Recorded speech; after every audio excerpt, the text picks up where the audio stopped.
Okay, we're recording. All right. So I guess, hey, everybody Hi. who is watching. I'm Heather, and this is my friend John Woodruff. Hello. And this is the first of a conversation series. I don't even know what to call it. It's, I guess, inspired from we were working on our like traveling with purpose, the first traveling with purpose trip to the Maldives. So maybe this is something like, I don't know, conversations with purpose or connecting with purpose. I don't know. What do you think? I'm not sure. Yeah, one of the two conversations. I like connecting now. I think connecting kind of ties in better to the whole message and whole project. Yeah. Hmm. Okay, let's roll with Hmm. that. All right. Connecting with purpose. Uh, We'll workshop it a but little bit. yeah, we can figure it out. But basically, just this the whole point of traveling with purpose in the Maldives trip. John is a filmmaker, and he was going to and will travel with us when we can go back to make this film or a series to help show the stories of what happens when people from across the world connect really genuinely and authentically just to relate. And that from there, collaborations and possible solutions for how we can live in a better world just naturally happen. And for me, all this is in the name of what I call sustainability.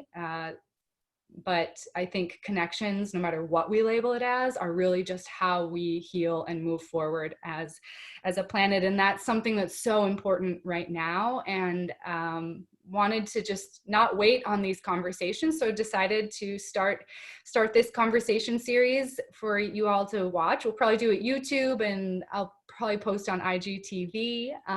But yeah, so first up, John, I don't know, do you want to just say like a little blurb about yourself? I don't know how you would describe yourself in whatever, 30 seconds, Yeah, minute. yeah, sure. So like quick 30 seconds. So I've been a broadcast journalist, mostly on the production and videography side for 7 years. And then about 2 years ago, I decided to break off from the full-time journalism industry and kind of focus on being able to cultivate my own projects and also create content for small businesses and nonprofits and local artists who, are usually struggling to get that type of production value and expertise that comes from doing it for daily in journalism, and try to open up the market to give people some more affordable solutions to get their messages out there. And so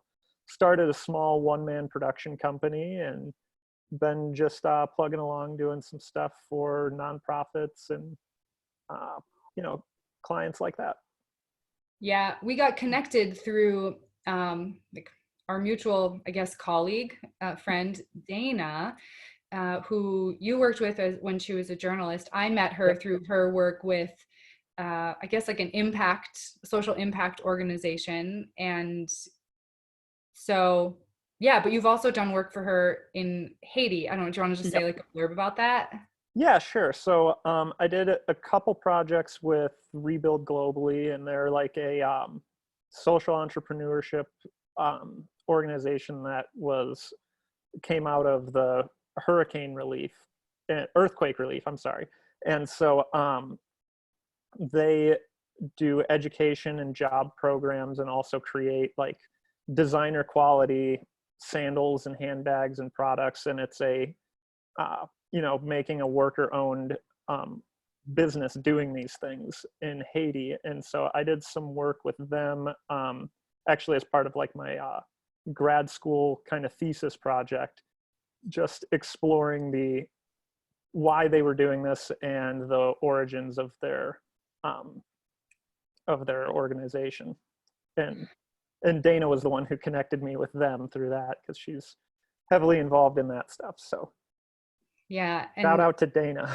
I know, exactly. And I met Dana through Rebuild Globally as well. I was at the Yellow Conference in LA a couple years ago.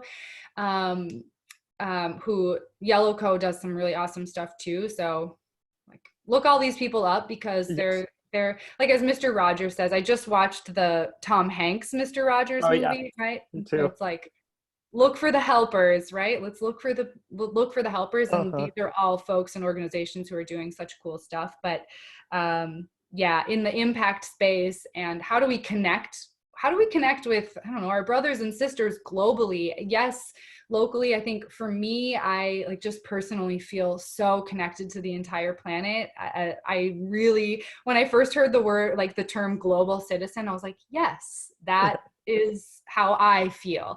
And so for me, it's like every time I meet people who are in these spaces, even super local, right? It can be local and global. That is what sustainability is. But yeah, so through Dana, super cool. And you told me too, John, like we'll get into some questions actually about like community and what we want for the world. So if you're watching, know that's coming. But I love so much. What was your major? Or tell me again what you studied. It was something really cool. Oh, so that grad project was on global strategic communication, which sounds very businessy and boring, but they had one of the classes that they took was, or that I took was a social change communication class. And it was just entirely based around how, you know, grassroots organizations and nonprofits and social entrepreneurship can use those kind of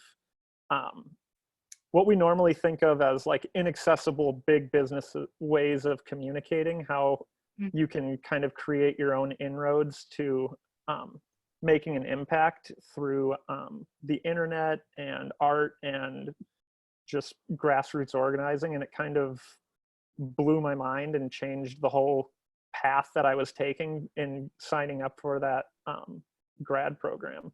And then it was like a halfway through like just shift in what I was thinking about, what I wanted to do and what was actually possible to do as someone who is trying to get out of hardcore journalism into like doing something marketing and public relations wise. And I was kind of like on the fence where, you know, as like a journalist, you kind of work with PR, but also kind of against them. So you're like crossing over to the dark side a little bit when you make that decision. And then I was like, oh, I don't have to do that. Like I can do something, you know, that really speaks to my values. And not to like trash talk PR or anything, but I was just very worried that it would be a career where I'd have to sacrifice my values, and found a way to do something really that fits. Yeah, totally. I relate to a bit of what you're saying so I've done a lot of things throughout the last like 10, 15 years of my life, like from being in school till now. And one of the things I did was I worked for a venture capital attorney when I was really curious about, I've been curious about how to do social change like forever. I've done different various things like growing up, not even realizing that that's what I was doing. But when I went to law school to learn about social change, and I worked for some lobbying groups, some government stuff. Anyway, found my way into entrepreneurship in the startup like VC world, and like really wanting to feel this like, gosh, you know, entrepreneurship and business is a cool thing. I'm relating this to kind of how you're describing like PR world, Yeah. like, gosh, but it kind of feels like it can be kind of dark, right? Like it doesn't, how do we use business to do good things? And business does lots of good things. But for me at that phase, it was this realization of what then and maybe now is still called social entrepreneurship, like this blending of like including values with things that we don't always associate with having a compass, like an ethical compass to them. Right. So yeah, I definitely I definitely hear that. And one thing I want to say too is about art. So through my whole journey, I've kind of I've created what I refer to right now as my 8 limbs of sustainability. And when I go into communities, I use these 8 limbs basically just to help me find different folks to talk to in the community to get a really well-rounded perspective of who's there. Or when I apply it to a project, if I talk to enough people from these different limbs, the outcome is more balanced. And art is one of the limbs. So like art and design. And I think of art a lot as like, it's like the aesthetic or the expression of philosophy. Mhm. And I don't know if you have like, what does that make you think, or how do you see art and this value of communicating impact on the world? Mm. Well, I think that I mean, like you said, it is an expression of a philosophy, and it's a lot of things you can't, well, like if you are making art, I won't say like good art or bad art, but if it's truly something that is artistic and not just purely aesthetic, it has something that you're trying to convey, whether it's a song where it has something, you're conveying your emotion about how you just broke up with somebody, or you just whatever, or you're happy because you just started a new relationship, so you write a song about it that has, those lyrics are coming from somewhere. And if you're making political art or conscious art, then it's coming from an idea of, this is the way the world is, this is the world I want to see, and how do I convey that, whether without words through paint or with words through poetry. That might be a little abstract, but it's not just like we're not making something that we're just going to hang on a wall and go, oh, that looks pretty, and walk by it. And I think that extends to pretty much any type of art, really. Like if you're taking photography and you're a landscape photographer and you want to capture the beauty of a place, then you can tell just the difference between someone taking out their phone and going, oh, that's nice, and taking a quick picture on, versus like someone that like poured their heart into finding the perfect place on the mountain to capture the sunrise. And it's, I don't know, a lot of stuff, because I do a lot of photography, and I'll take hundreds of pictures on a hike, and maybe one or two of them, maybe three on a good day, that I'll be like, oh, those are good enough to share. And like, you can't articulate it, but you're like, you hit something where you caught something that matters in that. And you didn't, a lot of times, don't even know you're doing it until you look at it later. I don't know if that makes sense. No, I mean, I'm sure most of us can relate Oh. on some level, at least those of us who like feel connected to things Mm-hmm. outside of ourselves. Because yeah, I mean, as you're talking, I'm thinking of when I was in the Maldives in November, so my first trip there, and yeah, we took lots of pictures with our phones, just Uh-huh. because that's like the device. But there's like a couple pictures, like one in particular that for me, like just probably my husband was taking this photo, but yeah, just like not totally happenstance, but kind of, it captures like the full energy of a moment, and it like Mm-hmm. brings back all of the senses. And so just you talking about like you take like hundreds of photos and just a couple of them are there, and especially when you're doing it with the intent to create art, you want it to communicate something. Mm-hmm. So you're there and you're, I imagine, like experiencing the emotions of what's happening. And so then you're like hoping that through all of your talent and your skills, you're able to capture that emotion through Uh-huh. your. Mm-hmm. Yeah, and I think a little bit of that is like, I don't want to get too in the weeds on it, but there's always like the idea of like craftsmanship or craftspersonship versus artistry. And it's like, there's definitely a point where the two meet. And then there's also stuff that's created that's like pure artistry with no craft and still has some value or great value. And then there's craftsmanship with no artistry, like I don't know, like a chair. Like I always think of like purely utilitarian objects that it's like, I could never make a chair from scrap, but not every chair has to be a museum quality piece of art. Some of them are just going to be a chair. And the Yeah. same thing happens with photography or painting or anything else. When you think about, so for you, the creative process, I mean, where does, I'm going to ask it like this. I kind of have like a place that I'm thinking of going, but let's see how this goes. Of um, when you're creating art, where does a desire to communicate a message come from, or what? like, is there a certain like emotion or something that sparks your, hey, I need to make art for this? Mm, I don't know. I feel like it kind of just comes when I like, I do a lot of like idly, like just like I've been playing guitar for since I was a teenager. And so that's a good example. And a lot of times I'll just kind of sit on the guitar, like sit on the couch and play just to like the Sherlock Holmes playing violin while he's thinking. Like I'll just sit there and not really be, I'll just be absentmindedly like playing songs or whatever. And so sometimes like creativity comes out of that. But like I just started like a project recently where I was just kind of like down in the dumps over like a lot of things going on in the world and was feeling a little lost and hopeless and was realizing that like everything I was playing was just like really dour and miserable and not fun. So I deliberately just like completely changed the way I even tuned the guitar so that I'd force myself to play in a major key and Mm. started like just kind of like almost like philosophically saw it as like a rebellion against all of the like forces forcing me to feel negative thoughts all the time, whether it's, you know, reading bad news on Twitter all the time or whatever was going on.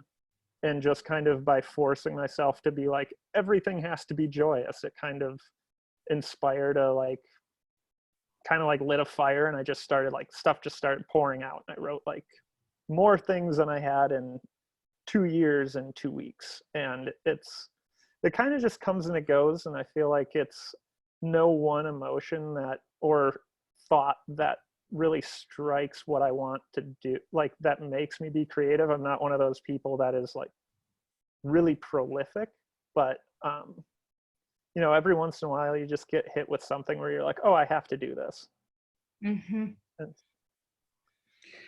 I love what you're describing, like when you're describing the guitar and like how you're tuning it. Almost you're tuning it to the energy you want to create. yeah. And this is something that I talk a lot about with sustainability, but it comes from, well, yeah, so many different aspects. Like I've learned it through personal development and spirituality. And I have a coach, her name is Tori Washington, and she talks a lot about, yeah, the mindset of how we think, but then like embodying the way we want to feel physically. And basically Mhm. we train ourselves to feel the way we want to feel. And Right. right, it's all a choice. And so I think about it with Mhm. sustainability in the world is we have this ability, this like proven ability to change the way we think about something, to, and then once we change the way we feel and we think, we literally are changing the way our reality is and changing Right. the way the world is. And I think just given like you're talking about, like there's so much heaviness now, and a lot of people like doing their part to create some light with it as well. But from like the current state of the world, right? We're in this pandemic of Mhm. coronavirus, lots of fear, lots of other things going around. Like, what is your kind of vision, or what's the creative vision that you want to see in the world? Oh, geez.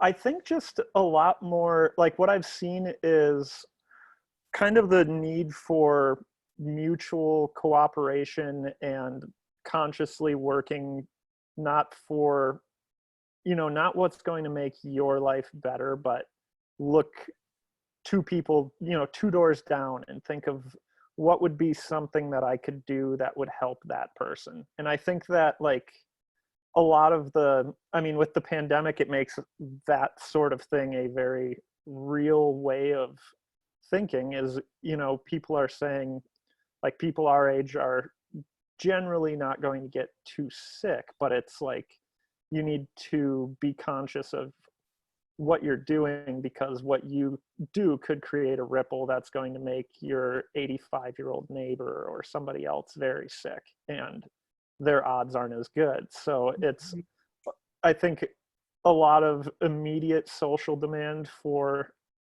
you know, being conscious of others is happening right now, and that is something that I would like to see that kind of extrapolated to all the other parts of life. And just like, Mm-hmm. if we can take this energy of looking out for each other and just reinvest it in our world, and just, I think that would benefit everybody. And I don't know how to creatively push that forward aside from, just connecting with people and getting to know their reality and seeing what their concerns are, and kind of internalizing those and thinking, am I doing something that's harmful for them? And Mm-hmm. obviously there's so many things that, I mean, we're all almost too aware of how big our actions are, like to a fault almost, where people will get kind of crippled and stuck in a hole where they think everything they do is going to have some negative impact, so why do anything? But you just kind of have to, I don't know, figure out some way that you can make some change that does something good, and hope the good outweighs the bad, I guess. Yeah. It's like the, yeah, feeling paralyzed. And Mm-hmm. I often think of that as this sense that even just in my own like personal life of like decision making or direction to take projects or career or anything, it's like, oh, remembering that there's literally not like one right and one wrong to anything. And so it's like freeing ourselves from this like really intense expectation and judgment, Mm-hmm. I think is like one piece of it. And then the other piece I think of, you were talking about this of like thinking of ourselves, to the neighbors 2 doors down, right? Or that Mm-hmm. we're really all connected. And even from like the science perspective too, like we literally all came from the same thing. Like we are all the same, and in that we're all in this together. So for me, it's like I believe when we can center into like our calm state where our intuition uh, matches up with the intellect and the skills that we've acquired, like just to trust ourselves that it all fits.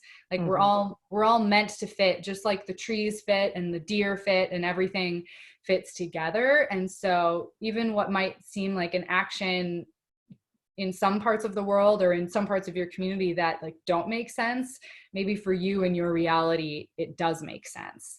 And to, I don't know, trust that. I don't know if that's like really elusive and big or if it makes sense, but it's like there is a lot of weight on our actions, but at the same time, like we're all in it together, and just trusting that somehow when we're intuitively moving and like doing it out of love and compassion, like it's going to mix together with the stuff it needs to and come out okay on the other side. Right. Yeah. I mean, that's like how you were talking about, like how many different prongs there are to everything. And like, I think a lot of people feel a little bit helpless where they're like, oh, this is a job that, I'm just a videographer or just whatever. I can't really do anything to help. And it's not true at all, because, messaging is important too. And there's so many things like graphic design helps scientists get their word out about projects that they're working on. And like, everybody is needed in some way. You just have to figure out where you fit into that chain of getting something done. I saw a meme the other day that I don't remember exactly how it went, but it was something of like, whenever we're in times that, well, all the time, but like in times like we're in right now, when so many things are falling away and we're having to let go of so much, like, what is it that we turn to for some level of comfort and sanity? And it's like art, whether it's TV show or music or whatever it is. It's like these things, this power that art has to communicate connection. And I think kind of as we like, just to keep the conversation like short, we can always like come back and have more of this conversation. I'm looking down at my notes, but like how do you think, like, what is like your passion, like your skill, your passion, your artistry that you want to use, however that like melds with stories or whatever. What is it that you want to use to help us draw those connections, like very personally to like your work? What do you want to do? What skills do you want to use?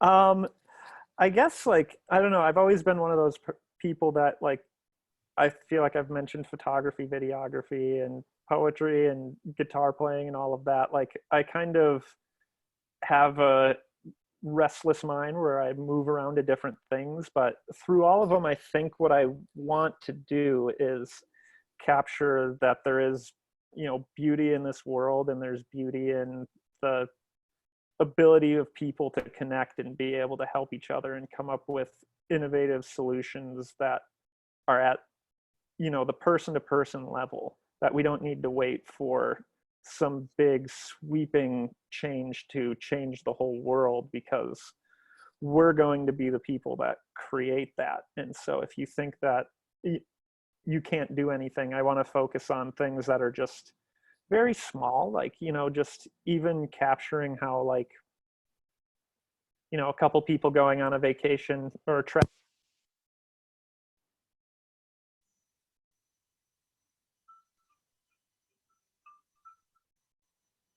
I lost your sound for a second. Huh? Hello? Can you hear me?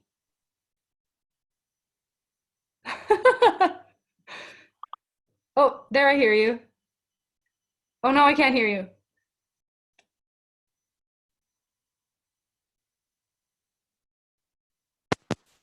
Oh, How about now? now I hear you.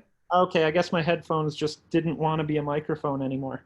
Oh shoot, you were on like such a great roll. I don't remember exactly where you dropped out, but you were talking about um like even like small small things.